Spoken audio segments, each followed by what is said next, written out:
mākslīgi piepildīti visi tur izvietotie grāvji. Tas darīts, lai veiktu mērījumus, cik ātri zeme tos spēs uzsūkt.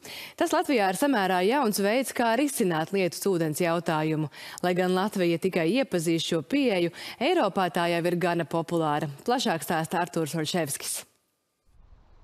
Process aizņem vairākas stundas, tāpēc tiek uzstādīta kamera, lai fiksētu izmaiņas.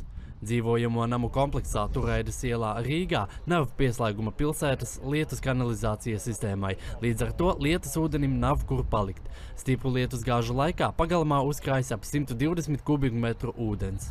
Mums ir liels problēmas ar pilsētas lietus kanalizāciju centra abūs teritorijā, un tur tas pat būtu ļoti vēlams, ka tas lietus ūdens, ka pilsētas tīkli netikt noslogot ar lietus ūdeni, kas nāk no plašām teritorijām. Ūdens iesūcas zaļo zonu gruntī. Lai ūdens pēc iesūkšanās zemē attīrītos, ir izveidots bioievalks. Bioievalks, tādā vienkāršākā skaidrojumā, faktiski ir tāds, ko mēs varētu iedomāties ar grāvīti.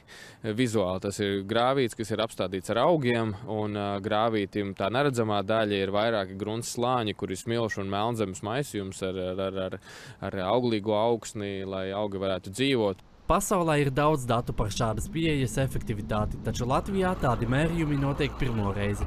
Tieši šajā māju pagalmā ūdens uzsūkšanās ātrumu mēra otro reizi, turklāt ir secinājumi no pirmās mērījumu kārtas. Lēnākais infiltrācijas ātrums laikam bija 400 mm diennaktī vai 40 cm, kas nozīmē, ka faktiski ievalka iztukšojas diennakts laikā, kas ir ļoti labi. Un tas bija lēnākais ātrums, un ātrākais laikam bija 5 vai pat 7 reizes ātrāk. Pavisam Eiropā ir aptuveni 50 000 šādu lietus ūdeņu novades vietu. Tā kā metode ir dabīga, tā palīdzēs arī klimatam kopumā. Dažādu notikumu un klimata pārmaiņu dēļ ir svarīgi, lai ūdens paliek turpat, kur nolīstas. Šie dabā balstītie risinājumi Rīgu izvērtīs par izturīgu pilsētu. Sistēmas izbūves izmaksas dažādās vietās atšķiras, taču vidēji tā ir par 30% lētāka nekā standarta risinājums. Artūrs Olševskis, Ingus Graudiņš, Latvijas televīzija.